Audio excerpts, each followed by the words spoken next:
자, 2025년 3월 고2 모의고사입니다. 35에서 38번 고전 소설이 되겠고요. 제목은 작전 미상의 금한기봉. 제가 한자가 안 나와서 잘 모르겠지만 금한 아마 금반지를 의미할 거예요. 기봉은 기이하다. 봉은 상봉, 만나다 이렇게 되겠죠. 그래서 금반지를 통한 기이한 만남 이 정도로 설명 가능할 것 같습니다. 제목은. 자, 그러면 문제 먼저 살펴보겠습니다. 윗글에 대한 이해 되어 있고, 그 다음에 표에 대한 것, 그리고 A, B. 자, 여기 지금 끊어져 있죠. 이렇게 끊어져 있으면 A 보고서 제낄 수가 있고요. 그 다음에 다 끊어져 있네요. 예, 그 A 보고서 1, 2, 3, 4, 5번 훑어볼 수 있겠습니다. 38번 박스가 있는데 문학 문제에서 이런 것들이 해설서 기준이기 때문에 반드시 읽고 들어가야 됩니다. 자, 그러면 보도록 하겠습니다. 금한기봉에서 장선빙은 관직이나 지위와 같은 개인적 성취를 얻고 가문의 문제를 해결하기 위해 남자 복장을 한다. 자, 이렇게 남자 옷을 입는 것을 남장 모티프라고 해요. 이제 모티프라고 하는 것은 이야기 요소라는 뜻입니다. 이게 문학 용어예요. 여성이라는 사회적 제약을 벗어난 장선빙은 사회적으로 인정받아 높은 지위에 오를 정도로 뛰어난 능력을 발휘한다. 하지만 성별이 밝혀진 후 지위를 일부 환수당하고 여자의 옷으로 갈아입는 등 여전히 여성이라는 사회적 관습에 얽매일 수밖에 없는 모습이 보인다. 사회적 한계가 되겠죠? 사회적인 한계가 드러나는군요. 자, 그러면 보자. 자, 이거 고전소설 읽을 때 아까 현대소설을 분석할 때는 마찬가지인데 서술상 특징을 잡아가면서 읽어야 돼요. 시점, 그리고 이제 묘사 부분 정리를 해야 됩니다. 시점 같은 경우는 1인칭 아니면 3인칭이 되겠죠. 묘사 부분은 인물 묘사랑 그 다음에 배경 묘사 구분을 하면서 체크를 해줘야 되겠고, 인물 같은 경우는 내면 묘사 그리고 외형 묘사를 어떻게 하고 있는가, 그 다음에 배경 묘사 같은 경우에는 시간적인 배경과 공간적 배경이 어떻게 되어 있는지 꼭 확인을 해야 됩니다. 이렇게 하면서 갈등 정리하고 인물들 정리해주면 돼요. 요게 이제 문제풀이용 지문 분석 방식이 되겠습니다. 자, 고전 소설 같은 경우에는 여기다가 끊어읽기를 해줘야 됩니다. 왜냐하면 고전 소설은 한 문장으로 시간과 공간이 막 바뀌기 때문에 그 지점을 여러분들이 짚어가면서 봐야 돼요. 그래서 끊어읽는 기준으로는 자, 시간이 바뀌면 끊고 공간이 바뀌면 끊고 그 다음에 새로운 인물이 나오면 끊어주면 됩니다. 그러면서 뭘 해라? 갈등과 인물 정리해주면 되겠죠?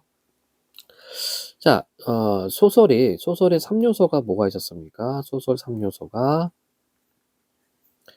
주제, 작가가 하고 싶은 말, 그 다음에 구성, 이야기 짜임, 그 다음에 문체, 글을 쓰는 스타일, 이게 소설의 3요소고, 구성의 3요소가 인물, 사건, 배경이에요. 바로 이 사건이 갈등이 되겠죠? 바로 요 틀로 보는 겁니다. 구성 틀로 보라는 얘기예요. 저 인물과 배경을 체크하고 갈등을 정리하라는 얘기입니다. 이게 문제풀이용 지문 분석 틀이 됩니다. 자, 보겠습니다. 금한기봉. 여러 신하들이 나와 살펴보니 두 글의 문체가 찬란하고 주제가 뛰어나 어느 것이 높거나 낮지 않은 한 쌍의 주옥 같고 비단 같은 문장이었다. 자, 문장을 이렇게 또 화려하게 묘사를 합니다. 신하들이 감히 우열을 정하지 못하자 좌승상 최후가 아뢰었다. 자, 사람들 나오면은 이렇게 체크해 주시는 게 좋습니다. 이 두 글은 실로 고화가 없사오니 높고 낮음이 없사오니 둘 모두를 불러 폐하 앞에서 비교한 후 결정하는 것이 좋을 듯합니다.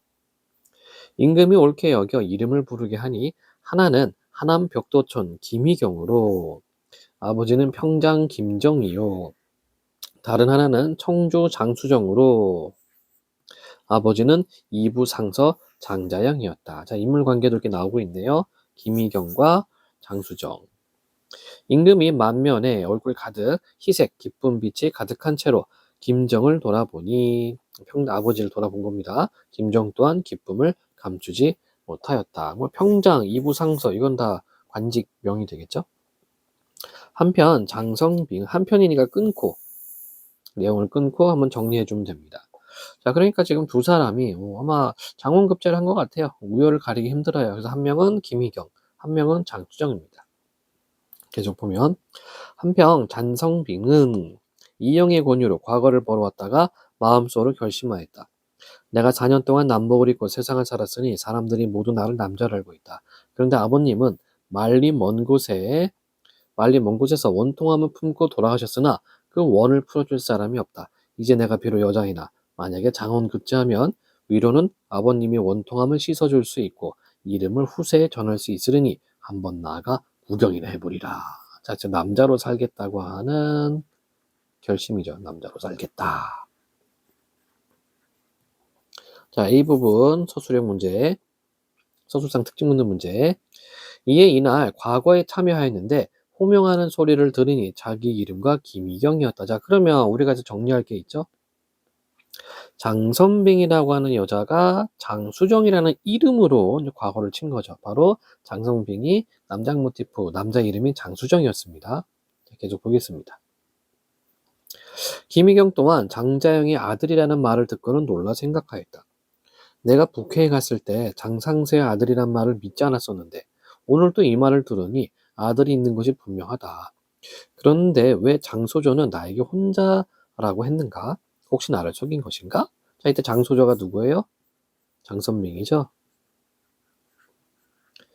자, 고전 소설 같은 경우에는 호칭 정리 반드시 해줘야 됩니다. 부르는 말들이 현대 소설하고는 달라요. 꼭 정리해 주시고 여기 소조라는 말은 아가씨라는 뜻이에요. 장소조, 장아가씨 이런 뜻입니다. 장소조는 왜 나에게 혼자라고 했는가? 혹시 나를 속인 것인가? 하다가 다시 생각하여다. 혹시 동명이인인가? 의심하며 임금을 향하여 걸어가는데 한 소년도 천천히 걸어오고 있었다. 그럼 이 소년이 누구야? 장선빙이 되겠죠? 고운 얼굴과 뛰어난 품격이 여러 사람 가운데 뛰어난 것을 본 김희경은 놀라면서도 한편으로는 기뻐하였다. 자, 그러니까 김희경은 장소조, 즉 장선빙이 과거를 봤다는 사실, 남장을 했다는 사실을 모르고 있는 겁니다. 자, A 부분 훑어봅시다. 37번 쭈루룩 훑어볼 수가 있을 것 같아요. 적절한 거 찾기. A에서는 과거의 예를 회상하고 그런가요? 회상했네, 그쵸? 자기가 그 장상철을 만났을 때 아들이 없었던 것 같은데 했습니다. 맞고. A에서는 자신의 오해를 인정한다. 없습니다. 상대의 반응을 이끌어낸다. 아닙니다. 알고 있던 사실에 의문을 갖는 되겠죠? 아들이 있었나? 동명이인인가? 이렇게 생각을 했습니다. 타인의 능력을 부정적 평가 아니죠? 자, 그러면 이따가 우리가 B를 보고서 1번하고 4번 제껴주면 되겠죠. 다시 지문입니다. 두 사람이 함께 어전에 이르자 임금과 여러 신하들이 모두 칭찬하였다. 임금이 좌우 신하들을 돌아보며 말했다. 옥을 얻기 위해 진주를 버릴 수는 없는 법. 내가 이 두 사람을 모두 쓰려고 하는데 경들의 생각은 어떠한가? 자, 그러니까 요거는 옥을 얻기 진주를 버릴 수 없다. 이 말은 뭡니까? 바로 뒤에 두 사람 내가 다 쓰겠다. 이런 의미가 되겠네. 폐하께서 오늘 주석 같은 두 신하를 얻었으니 국가의 큰 행운입니다. 주석, 구슬과 바위 같은 신들이 어찌 폐하의 뜻을 거스르겠습니까? 자, 중략이니까 끊어야 되겠죠. 그래서 윗부분 내용 한 번 더 정리해 주면 되겠습니다. 자, 김희경 장원 급제했고, 그다음에 장선빙, 여자 장선빙도 이제 장수정이라는 이름으로 장원 급제를 했습니다. 그리고 임금은 두 사람을 다 중용을 하려고 그래요. 자, 중략 줄거리.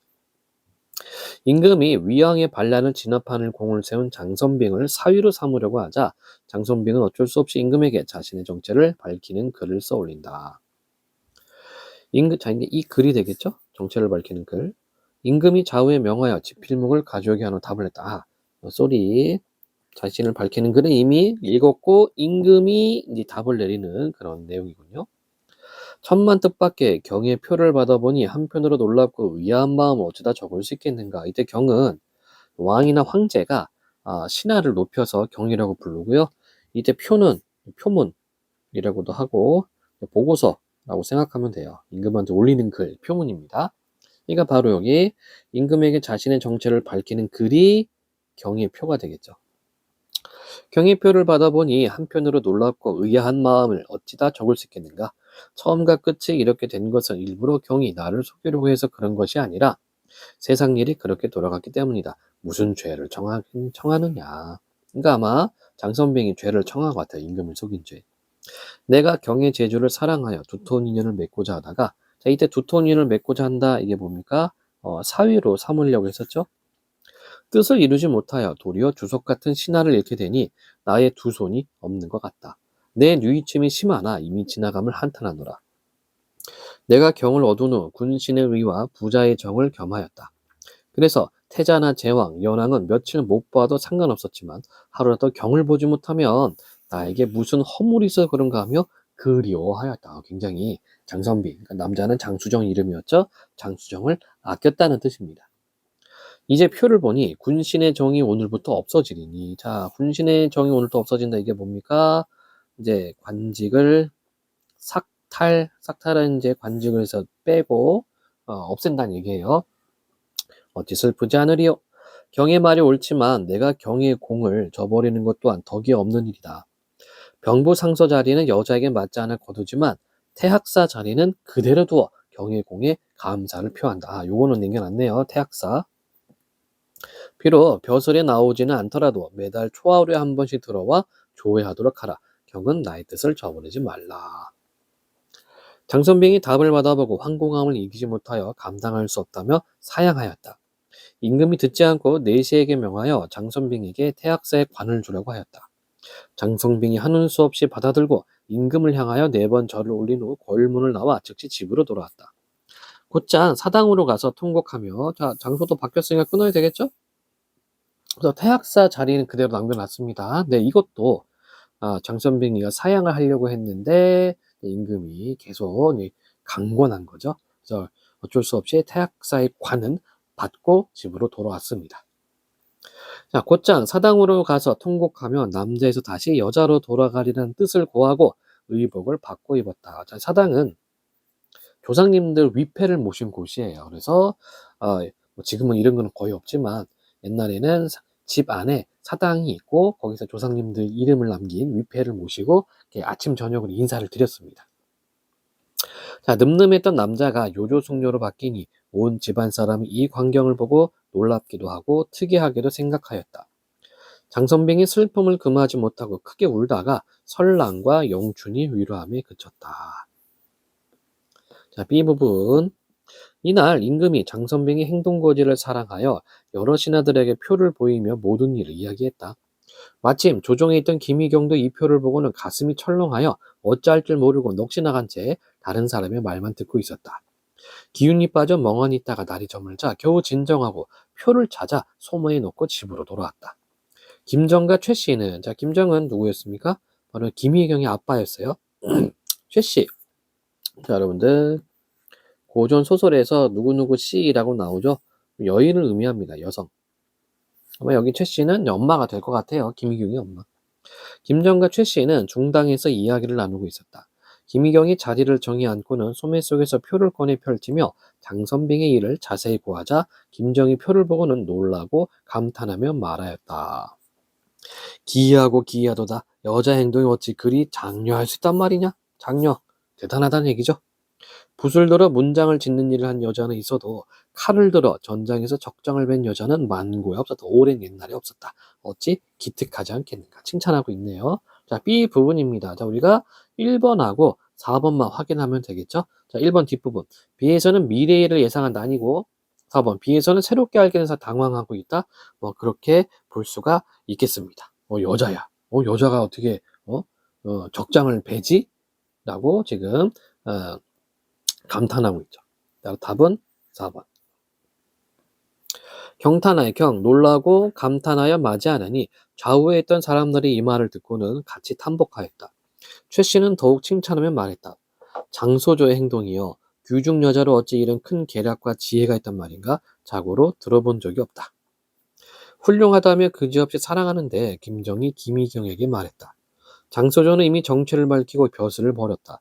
그런데 표의 내용에 이미 너와의 혼약을 적었으면서도 수절하라는 뜻이 담겨 있으니 수절, 정절을 지킨다는 얘기죠. 이것이 또한 너의 골칫거리가 될 듯하다. 네가 이제 옥란을 취하고 명월공주와도 연을 맺었으니 부인이 벌써 있네요. 옥란 명월공주.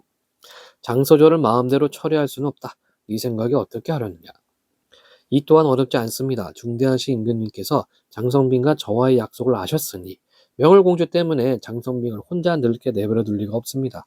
또한 다른 집안으로 가라고 명령할 리도 만무합니다.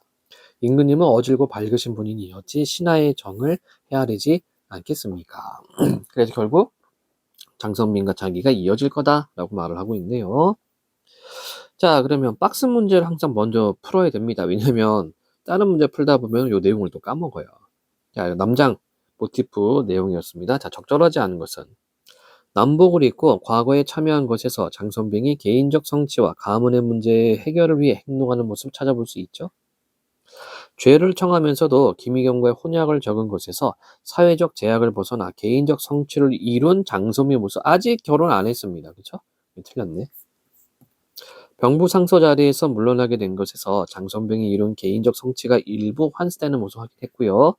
태학사 자리를 유지하지만 옷을 갈아입어 요조 숙녀로 변하는 것에서 장선병이 사회적으로 능력을 인정받으면서도 사회적인 관습에 얽매이는 모습을 확인. 어찌 그리 장려하냐고 감탄하며 만고에 없었다고 말한 것에서 뛰어난 능력을 발휘한 장선병의 모습을 확인. 따라서 아닌 것은 2번입니다. 개인적 성취. 아직 두 사람 아직 결혼 안 했어요. 자, 35번 문제. 윗글에 대한 이해로 적절하지 않은 것은 임금은 장성빙이 신하가 된 후 그를 자식처럼 생각하고 아꼈다. 예, 부자의 정이라고 윗글에서 얘기를 했습니다. 신하들은 김희경과 장성빙 두 사람을 모두 쓰겠다는 임금의 뜻에 따랐고 김희경은 장신과 장선빙의 약속을 임금이 헤아려 줄 것이라고 예상. 마지막 부분. 장선빙은 사당으로 가 여자로 돌아가리라는 뜻을 고한 후 임금이 내린 답을 받았다가 아니라 임금이 내린 답을 먼저 받고 그 다음에 여자로 돌아가는 거죠. 4번 틀렸고 최후는 김희경과 장선빙이 쓴 문장이 우열이 가려지지 않자 그 둘을 임금을 부르자고 아뢰었습니다. 따라서 답은 4번. 자, 36번 표에 대한 설명으로 가장 적절한 것은 설랑에게 장선빙에 대한 반감을 이런 내용 아니고요. 장성빙에게 누명 같은 거 없었습니다. 김정에게 김희경의 앞날에 대한 걱정을 유발하였다. 자, 뭐가 있었습니까? 바로 이제 결혼 문제. 임금으로 하여금 옥랑과 명월공주 이해관계 조정하게 하였다. 옥랑과 명월공주 이해관계 따위는 없습니다. 장선빙에게 임금과의 관계를 자, 장선빙하고 임금과의 관계를 회복하시는 계기를 마련했다. 이거 아니죠. 여자의 힘을 밝힘으로써 병부상서 자리를 이제 삭탈한 겁니다. 물론 태학사 자리만 유지시켰습니다. 따라서 가장 적절한 것은 4번이 되겠네요. 자, 35, 36, 37, 38번 문제 풀이를 했습니다. 자, 고전소설 금왕기봉 지문과 문제풀이 설명 마치도록 하겠습니다.